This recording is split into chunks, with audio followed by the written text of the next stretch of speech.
लोकसभा निवडणुकीसाठी उद्या भाजपचा जाहीरनामा प्रसिद्ध होणार। डॉक्टर बाबासाहेब आंबेडकरांची जयंती आणि नवरात्रीतील 6वा दिवस साधून भाजप जाहीरनामा प्रसिद्ध करणार।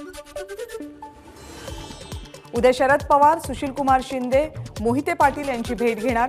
अकलूजमध्ये मोहिते पाटलांच्या निवासस्थानी भोजन करणार। 2004 नंतर राज्यातील 3 बडे नेते उद्या पहिल्यांदाच एकत्र येणार। 2019 पासून राष्ट्रवादी फोडण्याचं षडयंत्र सुरू होतं का याचं स्पष्टीकरण अजित पवार यांनी द्यावं।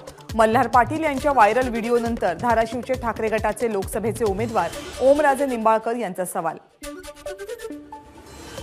भाजपची अवस्था काँग्रेससारखी व्हायला वेळ लागणार नाही। नाराज भाजपचे माजी आमदार पृथ्वीराज देशमुख यांचा पक्षाला घरचा आहे।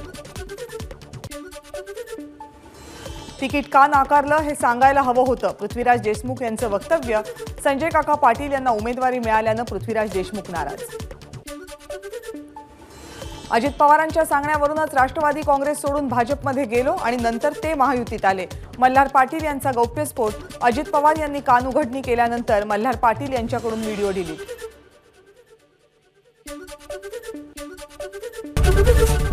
एबीपी माझा, उघडा डोळे बघा नीट।